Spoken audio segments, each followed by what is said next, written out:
Hello बच्चों, आज हमारा क्वेश्चन है classify each of the following angle as acute, obtuse and right angle.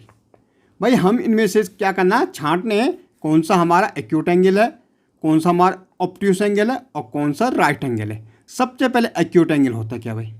Acute angle हमारा होता है ग्रेटर देन जीरो, जीरो से बड़ा और लेस देन 90। इसका मतलब क्या, जीरो और 90 के बीच जो भी एंगल बनेंगे, जीरो 90 नहीं, जीरो से बड़ा और 90 से छोटा, जीरो इनके बीच जो भी एंगल बनेंगे, जैसे 10 हो गया या 12 हो गया या 15 हो गया, 30 हो गया, 60 हो गया, 89 तक, एक से लेके 1 से लेके 89 तक जो भी एंगल होंगे वो सारे एक्यूट एंगल होंगे।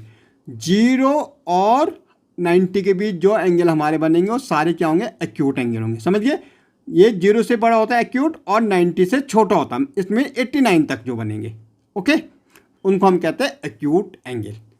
बाय ऑब्ट्यूस एंगल, अब ऑब्ट्यूस एंगल हमारा होता है 90 से बड़ा, भाई 90 और 180 के बीच जो भी बनेगा। एक्यूट एंगल याद रखना, जीरो और 90 के बीच, इसको हम कहते हैं greater than zero less than 90। Zero से बड़ा और 90 से छोटा जो एंगल होता है उसको एक्यूट कहते हैं। ऑब्ट्यूस ग्रेटर देन 90 और लेस देन 180, मीन 90 और 180 के बीच जो भी एंगल बनेंगे वो हमारे क्या होंगे, ऑब्ट्यूस होंगे। और राइट एंगल एग्जैक्टली जो 90 डिग्री का होगा, जो 90 डिग्री का होगा वो हमारा राइट एंगल होगा। समझ गए?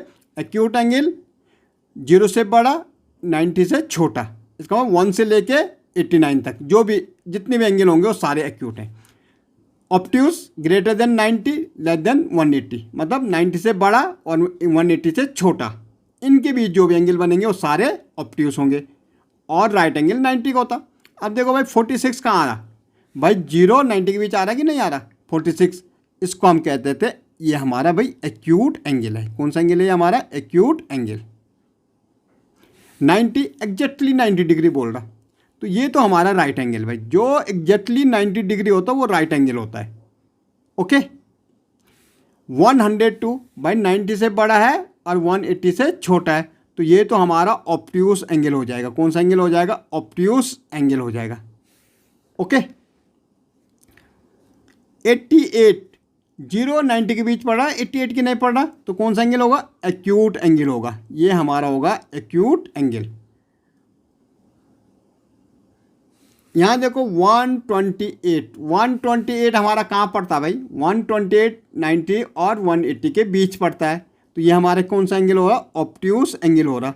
भाई ऑब्ट्यूस एंगल का मतलब है ग्रेटर देन 90 लेस देन 180, इसका मतलब 90 और 180 के बीच जो भी एंगल बनेगा वो हमारा ऑब्ट्यूस एंगल होगा। 92 भाई 90 और 180 के बीच आ रहा, तो ये भी ऑब्ट्यूस ही होगा। जो भी हमारा 90 से ऊपर चला जाएगा और 180 से छोटा रहेगा वो हमारा कौन सा एंगल होगा, ऑब्ट्यूस एंगल होगा। 176 ऑब्ट्यूस एंगल भाई, 90 से बड़ा है और 180 से छोटा है, तो कौन सा एंगल होगा, ऑब्ट्यूस एंगल। 10 भाई जीरो 90 के बीच है 10, ओके, तो कौन सा, एक्यूट एंगल, ये हमारा एक्यूट एंगल हो जाएगा। 164 90 और 180 के बीच है, तो ये हमारा ऑब्ट्यूस एंगल हो जाएगा। ये हमारा क्या हो जाएगा, ऑब्ट्यूस एंगल हो जाएगा, ओके। तो इस ढंग से हम एंगल्स पढ़ सकते हैं।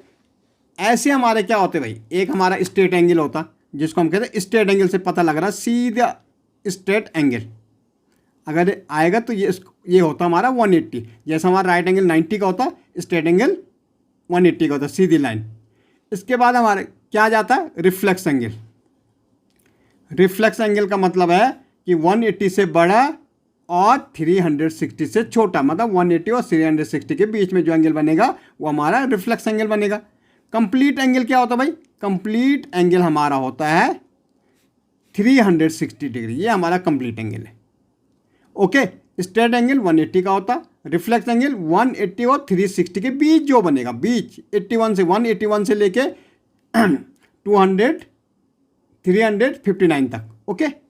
और कंप्लीट एंगल एग्जैक्टली 360 का होता है, ओके। तो इस ढंग से हम एंगल की पहचान कर सकते हैं।